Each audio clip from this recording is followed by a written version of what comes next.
여러분 안녕하십니까. 쿠팡 사태가 갈수록 더 꼬이는 모양새입니다.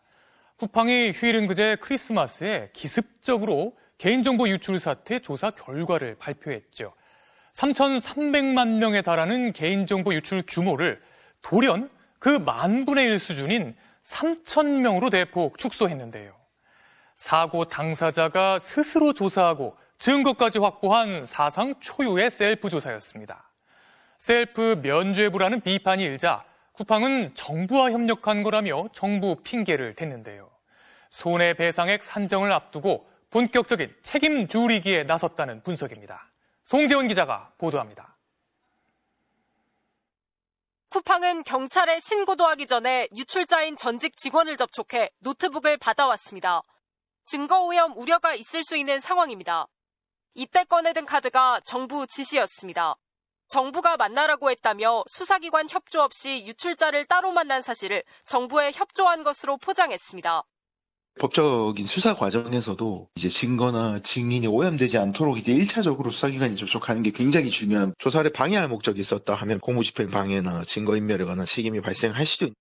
범정부 TF는 이에 대해 정부가 공식적으로 발표한 바 없는 사항을 자체적으로 발표해 혼란을 끼치는 것에 대해 유감스럽다며 불쾌감을 드러냈습니다.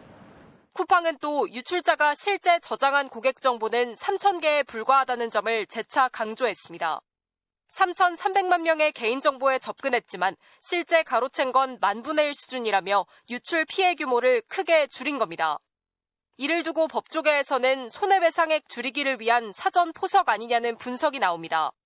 개인정보 유출 사건에서는 실제 금전 피해가 없더라도 정보가 악용될 수 있다는 불안감 자체가 위자료 산정의 중요한 기준이 되다 보니 실제 외부 유출 건수를 대폭 축소해 이 불안감을 낮추려는 의도로 풀이됩니다. 2차 피해 문제는 저장이 됐냐 안 됐냐 문제가 될 수 있지만 관리 상태의 범위를 벗어나게 되면 그때부터 이제 정보 주체는 상당히 불안한 상태에 놓이게 되죠. 다음 주 청문회를 앞두고 있는 쿠팡은 조만간 고객 보상 방안을 발표하겠다고 밝힌 상황입니다. 이 때문에 법적인 처벌은 최대한 피하고 손해배상은 최소화하려는 꼼수 아니냐는 지적이 나오는 이유입니다. 지금까지 집단 소송에 참가한 피해 고객은 약 50만 명으로 알려졌고 9개 소비자 단체는 1,000만 명을 모아 1인당 30만 원을 청구하는 대규모 소송에 나서겠다고 밝힌 상태입니다. MBC 뉴스 송재원입니다. 쿠팡이 이렇게 자신들 뜻대로 셀프 처리를 시도한 건 정보 유출 사태만이 아니었습니다. 노동자가 산업재해를 당했을 때도 쿠팡 뜻대로 처리하려 한 지침이 내부 문건으로 확인됐는데요. 노동자가 다쳐도 의식이 없을 때만 119를 부르도록 하는 등 병원 이송부터 진료, 산재 신청까지 쿠팡이 촘촘히 관여하려 한 것으로 드러났습니다. 자주혁 노동전문 기자가 보도합니다. 쿠팡 인천물류센터의 안전사고 대응 가이드. 의식이 없는 위급 상황일 때만 119 신고를 할 수 있습니다. 나머지 사고는 관리자 차량으로 지정 병원까지 이동하라고 했습니다. 도착 후 주차 위치부터 원무과와 응급실 동선까지 문건은 세세하게 기록하고 있습니다. 진료실에선 또 다른 미션이 주어집니다. 현장 관리자의 적극적인 참여 필요. 함께 진료실로 이동해 사고 경위 전달. 사고와 관련한 첫 공식 기록을 회사의 셀프 설명으로 채우려는 시도입니다.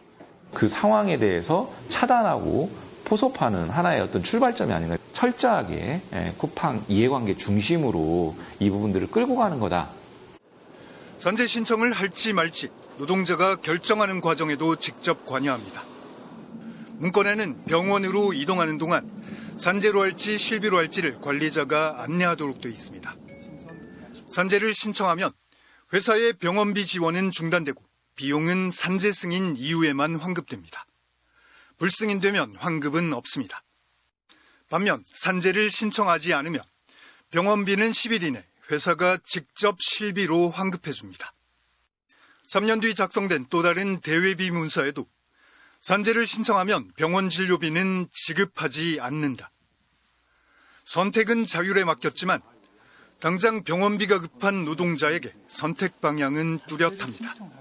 거진 한 100만 원 넘게 나왔죠. 4, 5일씩에 한번 물리치료 받으러 다니고 MRI 찍고 또 입원하고 산재 처리를 해라 하기서 했는데 못 해주겠다. 그리고 나한테 불이익도 없다. 이랬는데 불이익을 주고 있잖아요.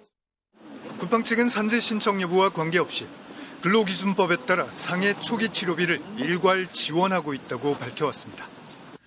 하지만 3,370만 명의 개인정보 유출 참사를 셀프 조사로 마무리하려는 쿠팡.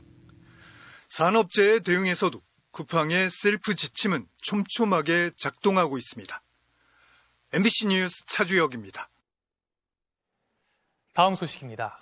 김건희 국정농단 특검이 김기현 전 국민의힘 대표 부부를 재판에 넘겼습니다.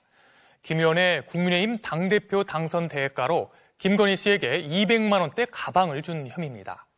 윤석열 전 대통령 부부의 뇌물수수 혐의는 수사 종료가 하루 앞으로 다가오면서 국가수사본부로 이첩하기로 했습니다. 남상호 기자가 보도합니다. 김건희 국정농단 특검이 조금 전 국민의힘 대표였던 김기현 의원과 부인 이모 씨를 재판에 넘겼습니다. 지난 2023년 당대표 선거 직후 260만 원대 로저 비비의 가방을 윤석열 전 대통령의 부인 김건희 씨에게 건넨 청탁금지법 위반 혐의를 적용했습니다. 특검은 오늘 김 의원 부인 2차 조사를 마치고 곧바로 이 같은 결정을 내렸습니다. 감사편지 쓴 날에 국회는 왜 가셨어요? 김기현 의원이 직접 가방 전달한 겁니까? 지난 2023년 3월 김 의원이 국민의힘 당대표로 선출되고 며칠 뒤 김 의원의 부인이 구매한 로저 비비의 가방이 김건희 씨에게 전달됐습니다. 긴 여정이었지만 대통령님과 영부인께서 곁에 계셔주셔서 큰 힘이 됐다는 메모도 들어있었습니다. 메모에 적힌 날짜는 3월 17일. 특검은 압수수색 과정에서 이 날짜에 김 의원의 부인이 김기현 의원실에 방문한 기록을 확보했습니다. 이날 김 의원은 서울공항으로 한일 정상회담을 마치고 귀국하는 윤 전 대통령 부부를 마중 나가기도 했습니다. 의원님 그때 윤석열 대통령 부부 그 귀국한 날 그날 전달하신 거 맞으세요? 얼토당토 않는 얘기입니다. 그날 아니세요? 터무니없는 허구의 비과학 소설입니다. 김 의원 측은 사회적 예의 차원에서 전달한 선물이라는 입장을 고수하고 있지만 특검은 당대표가 당선에 대한 대가로 대통령의 부인에게 명품 가방을 제공한 권력형 비리 사건이라는 입장입니다. 하지만 특검은 청탁이나 대가성 여부까지는 뚜렷하게 밝혀지지 않았다며 윤석열 전 대통령 부부의 뇌물수수 혐의는 기소하지 않고 국가수사본부로 이첩하기로 했습니다. MBC 뉴스 남상호입니다. 윤석열 전 대통령이 어제 체포방해 혐의 재판에서 1시간 가까이 최후 진술을 했습니다. 내용은 우리가 익히 아는 궤변의 연속이었습니다. 진술 도중 체념한 듯 아내도 구속돼 있고 귀가할 생각도 없다고 말하기도 했는데요. 무슨 말인가 하고 자세히 들어보니까 재판부를 향해 자신의 구속 만기를 고려하지 말고 선처해달라는 뜻이었습니다.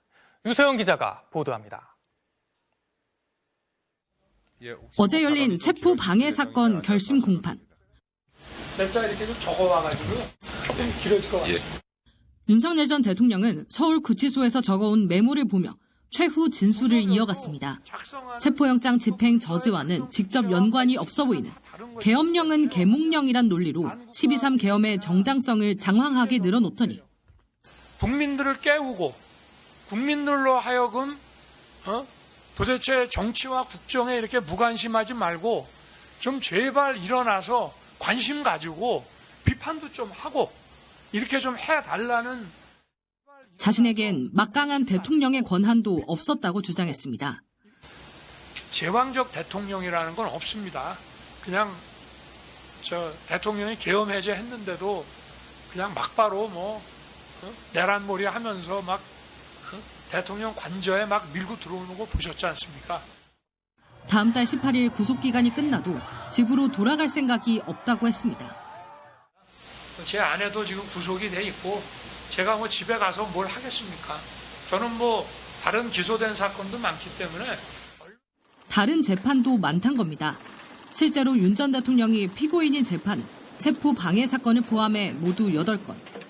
내란 우두머리 재판이 변론 종결을 앞두고 있고 평양 무인기 작전과 관련한 일반 이적 혐의, 최혜병 순직 사건 수사 외압 의혹과 이종섭 전 국방장관 호주 도피 의혹, 선거법상 허위사실 공표 혐의도 재판이 진행될 예정입니다. 그래서 풀려나길 포기한 것처럼 들릴 수도 있었지만 곧 속내가 드러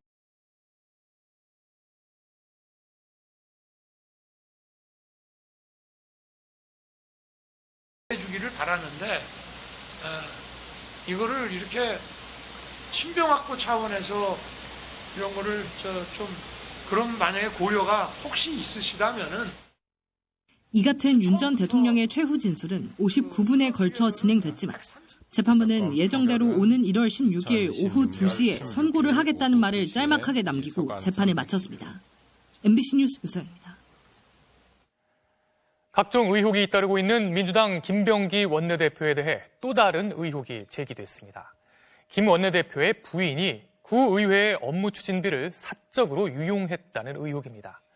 야권은 의원직 사퇴를 요구하고 나섰고 민주당에서도 거취를 압박하는 듯한 발언이 나왔습니다. 김현지 기자가 보도합니다. 지난 2022년 조진희 당시 동작구의회 부의장과 더불어민주당 김병기 원내대표 보좌직원의 통화. 조 부의장이 김 원내대표 부인인 이모 씨가 자신의 업무 추진비 카드를 200만 원 넘게 썼다고 말합니다. 제가 쓴 게 118만 원, 사모님 270 정도, 하루는 제가 거의 안 썼어요. 다 사모님이 쓰셨고. 이 씨도 자신의 구의회 카드 사용과 관련해 보좌진과 통화를 했는데 카드 집행 증빙에 필요한 식사 인원수를 어떻게 할지 우려를 표합니다. 인원수 있잖아요. 그것도 좀 중요하지 않을까 얘기를 생각하는데. 네, 식당들 인원수요. 동작구의회 업무와 전혀 관련이 없는 이 씨가 지역구의회 업무 추진비 카드를 사적으로 받았었다는 의혹이 제기된 겁니다. 김 원내대표 측은 이미 윤석열 정권 당시 수사를 받은 의혹으로 지난해 무혐의 처분을 받았다며 혐의를 즉각 부인했습니다. 하지만 칼 호텔 숙박권 수수, 공항 의전 논란, 병원 진료 특혜와 아들의 국정원 업무 대행 의혹에 이어 부인의 구의회 업무 추진비 사적 유용 의혹까지 제기된 상황. 김 원내대표와 관계된 새로운 의혹이 잇따라 쏟아지자 당 안팎에선 비판이 이어지고 있습니다. 민주당 정청래 대표가 심각하게 지켜보고 있다고 공개적으로 밝힌 데 이어 같은 당 중진 박주민 의원은 김 원내대표의 거취를 압박하는 듯한 발언을 내놨습니다. 저 같은 경우에는 당에 대한 어떤 그런 부담 이런 부분을 안 드리는 방법과 방향으로 고민을 하겠죠. 야권은 원내대표가 아니라 의원직 사퇴를 해야 한다며 공세 수위를 끌어올렸습니다. 개혁신당은 국회의 명예를 더럽히지 말고 자연인으로서 법의 심판을 기다리라며 질타했고 국민의힘은 어느 하나 가볍게 넘길 사안이 아니지만 의혹의 본질은 외면하면서 책임을 회피하고 있다고 목소리를 높였습니다. 김병기 원내대표는 결자 해지의 자세로 즉각적인 의원직 사퇴를 해야 합니다. 김 원내대표는 오는 30일 입장을 밝힐 예정인데 현재로선 사퇴 가능성은 염두에 두지 않고 있는 것으로 전해졌습니다. MBC 뉴스 김현지입니다. 휴일인 오늘 전국에서 화재로 인한 안타까운 인명피해가 잇따랐습니다. 대전의 아파트에서 불이 나 20, 30대 형제가 함께 목숨을 잃었고 서울 화곡동의 당구장에서 난 불로 50대 주인이 심정지 상태로 발견됐습니다. 이재인 기자가 보도합니다. 창문에서 불길과 연기가 뿜어져 나옵니다. 소방대원이 맞은편 건물 주차장에서 불길을 향해 물을 뿌립니다. 오늘 오후 3시 반쯤 서울 강동구 암사동의 한 다세대 주택 1층에서 불이 났습니다. 반지하부터 지상 3층까지 10세대가 살고 있었습니다. 창문을 다 닫고 있는데도 저희 집까지 연기가 들어온 냄새가 계속 나고 있어가지고. 이 불로 주민 3명이 화상 등 중상을 입고 2명이 연기를 들이마셔 병원으로 옮겨졌습니다. 경찰은 중상을 입은 40대 남성이 내가 방화했다고 하는 걸 들었다는 주민들 말을 토대로 방화 가능성을 열어두고 조사하고 있습니다.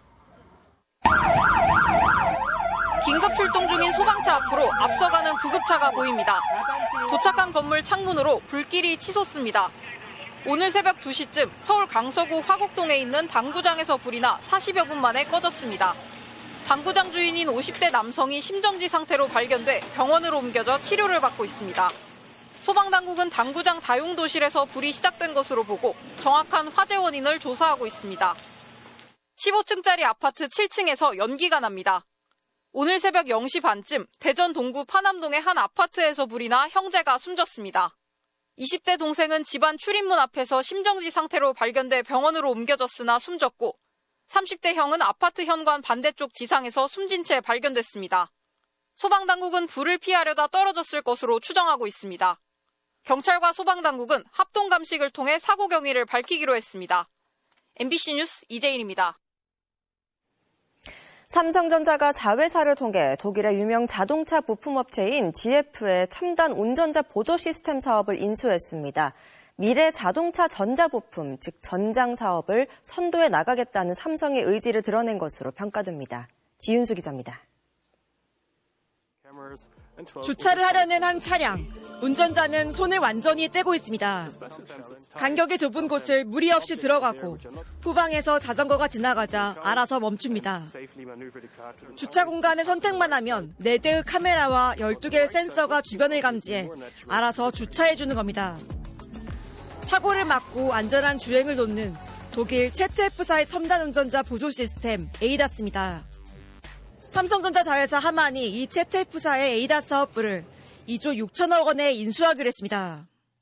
ZF사는 자동차 전자부품을 다루는 전장 기업으로 특히 에이다스 핵심인 스마트 카메라 시장 업계 1위입니다. 지난 2017년 오디오를 비롯한 전장 사업이 강점인 하만을 인수한 데 이어 8년 만에 다시 전장 사업 확장에 나선 겁니다. 과거 자동차 산업은 엔진과 제동장치 등 하드웨어 부품이 중요했다면 이제는 IT와 소프트웨어를 결합한 소프트웨어 정의 차량으로 변화했습니다. 자동차가 하나의 전자기기가 된 겁니다. 모든 비이클을 SDV라고 부르기 시작했습니다. 삼성전자도 ADAS 기술을 결합하는 전장 플랫폼을 구축하려는 전략을 꾀하고 있다고.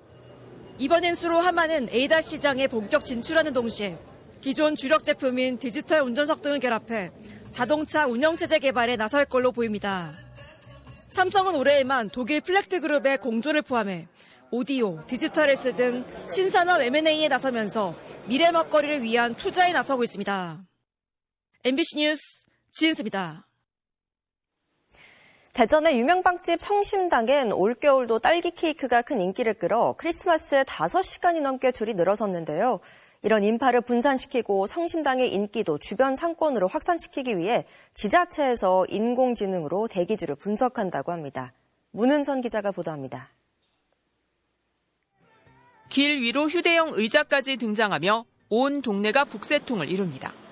크리스마스를 맞아 대전의 명물, 성심당을 찾은 사람들입니다. 12시부터 말차시루 사러 서울에서 왔어요.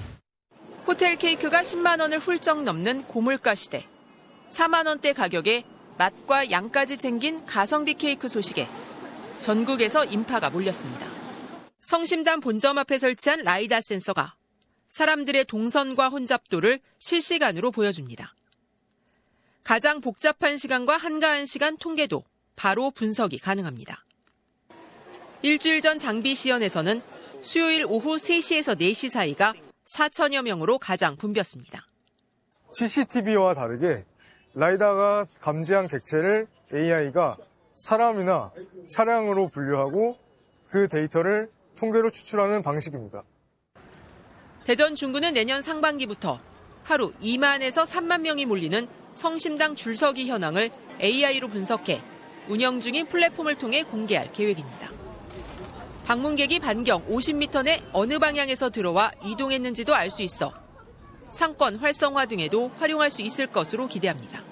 인구 밀집이라든지 아니면 인파 밀집도를 저희가 해서 다양한 분야의 자료를 제공하고 그걸 바탕으로 해서 정책적으로 활용하기 위해서.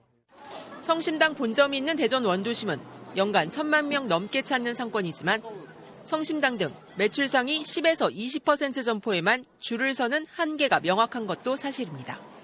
그래서 빵을 시작으로 유휴공간이나 창업자 커뮤니티, 콘텐츠 발굴 등을 통해 유동인구를 지역 경제로 끌어들이기 위한 실험이 함께 진행 중입니다. MBC 뉴스 문은선입니다. 6개월째 유혈 충돌을 벌여온 태국과 캄보디아가 오늘 휴전에 합의했습니다. 최근 3주 사이에만 100명이 넘게 숨졌고 휴전을 하긴 했지만 갈등의 불씨는 여전한데요. 두 나라가 왜 이렇게까지 싸우는지 신재용 기자가 짚어봤습니다. 태국 국경 인근의 한 캄보디아 민간인 마을.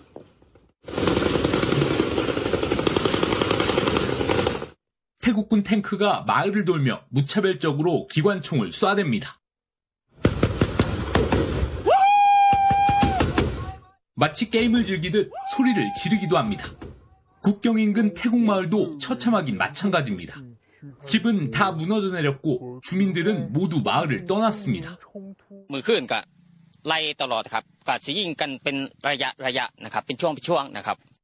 지난 10월 휴전에 합의하며 진정되는 듯했던 무력 충돌은 한 달도 채 안 돼 매설된 지뢰에 태국군이 다치면서 더 본격화됐습니다. ตามเงื่อนไขของสถานการณ์ที่เกิดขึ้นและให้มีการปฏิบัติการทางทหารในเรื่องอื่นๆที่มีความจำเป็น Cambodia urged that Thailand immediately stop all hostile activity. 최근 3주간 민간인 피해를 포함해 최소 101명이 숨졌고 50만 명이 피난길에 올랐습니다. 세계적 관광지 앙코르와트 사원 인근 마을이 폭격을 맞기도 했습니다. 갈등의 발단은 두 나라의 국경선입니다. 프랑스가 캄보디아를 식민 통치할 당시 태국과 합의했던 국경선 가운데 일부 경계가 모호한 지역에서 100년 넘게 영유권 분쟁이 이어져 왔습니다. 하지만 최근 격화된 무력 충돌은 내부 정치 상황과 맞물려 있다는 분석이 나옵니다. 캄보디아는 최근 대규모 온라인 범죄 조직 문제로 국제적 고립은 물론 경제적 타격까지 받고 있습니다. 아버지 훈센 전 총리에게 권력을 이양받은 지 2년밖에 안 된 훈 마넷 총리는 국민의 눈을 태국과의 분쟁으로 돌리는 것이 권력의 입지를 다지는 데 유리할 수 있습니다. 태국 역시 마찬가지입니다. 취임한 지 3개월밖에 안 된 새 총리는 도덕성 논란이 불거지면서 지지율이 고꾸라졌습니다. 총선을 불과 2개월 앞둔 상황에서 내부 결속을 위해 숙적 캄보디아에 더 강경한 모습을 보여야 했을 수 있습니다. 갈수록 늘어나는 인명피해 속에 다시 휴전에 합의하긴 했지만 어느 쪽도 물러설 수 없는 정치적 이해관계 속에서 두 나라 갈등을 끝낼 근본적 해법을 찾기는 쉽지 않아 보입니다. MBC 뉴스 신재웅입니다. 지난 2023년 지인 2명에게 필로폰을 투약한 혐의로 수사선상에 오른 상태에서 해외로 도피했던 남양유업 창업주 외손녀 황하나 씨가 어제 구속됐습니다. 황 씨는 재작년 태국으로 도피했다 여권이 무효화된 상태에서 캄보디아로 미립국해 지내다 돌연 자진 귀국 의사를 밝혀 한국행 비행기에서 체포됐습니다.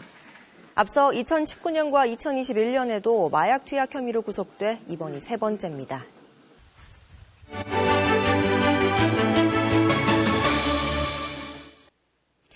(3cm의) 문턱도 높은 벽처럼 느끼는 사람들이 있습니다. 그 당사자들이 직접 문턱 정보를 모으고 거리에 경사로를 놓고 있다고 하는데요. 우리 모두가 편한 길을 만드는 장애인들을 전인재 영상기자가 만나봤습니다. 누군가에겐 아무것도 아닌 3cm의 벽을 부수기 위해 수빈 씨는 특별한 지도를 만들고 있습니다. 오늘 점심 어디서 먹지? 휠체어로 갈 수 있을까라는 고민을 하다가 찾는 게 너무 어려운 거예요. 우리가 한번 만들어보자. 수빈 씨가 만든 문턱 지도에서는 엄지손가락 한 마디 높이도 계단 한 칸이 됩니다.